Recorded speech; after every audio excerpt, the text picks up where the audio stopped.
Priscila Asbeck, a gente tem um imã, que se ela fica mais de 20 minutos, apita um alarme, aquela que vai inventando, né? Vai, devaneios poéticos de um amor pela colega. Apita um alarme, já fala assim, Priscila Asbeck, precisamos de você de volta.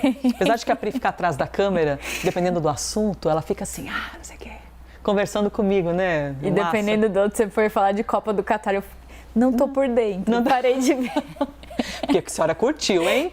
Não vou expor aqui, mas curtiu bastante essa Copa do Mundo. Vamos, Gil, índice. Até sexta passada estava bem legal. Depois, agora, né, pegou a descida da serra da tristeza. O índice de atividade econômica do Banco Central, que é considerado uma prévia do PIB, né, Pri, recuou em 0,05% em outubro. Esse resultado decepcionou o mercado, que esperava uma alta de pelo menos 0,5%. Ô, Pri, quando a gente fala de prévia do PIB de 0,05%, parece pouquinho, né? Praticamente parou, né? Mas no impacto geral, o que significa isso?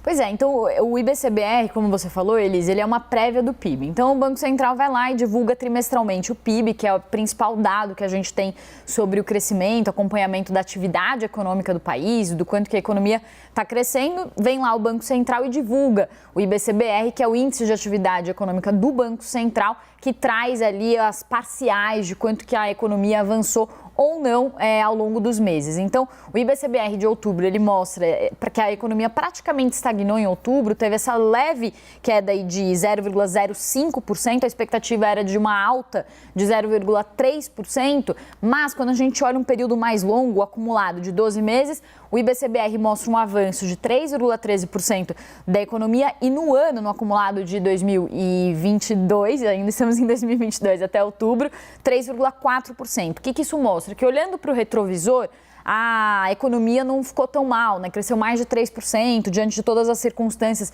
externas também que estão acontecendo. Mas o que esse dado traz? Um alerta do que vem a seguir, né? Então mostra que a economia está entrando no quarto trimestre já com menos força e isso lembra muito do dado de ontem de serviços do IBGE, que também veio uma queda de 0,6% e também as análises feitas pelos economistas foram muito parecidas, de que o quarto trimestre mostra que a economia está perdendo tração, né? Até o IBGE ontem falava, vamos ver se isso é uma questão pontual ou se é algo que mostra, de fato, uma perda da força da retomada da nossa economia. A gente já tem uma previsão, claro, de que no ano que vem a economia cresça menos de 1%, nesse ano um pouco menos de 3%, mas já tem essa previsão de desaceleração, digamos, contratada.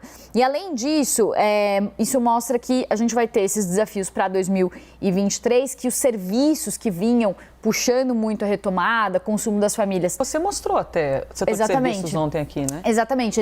Esses dois dados estão apontando ali talvez uma mesma tendência. E o consumo das famílias é muito importante, o setor de serviços é muito importante e o que está acontecendo é que os juros altos, eles já estão começando a mostrar o seu efeito, né? Então a gente sempre falava dos juros subindo, tentando conter a inflação, aí a gente falava que demorava até os juros subirem e de fato reduzir a demanda.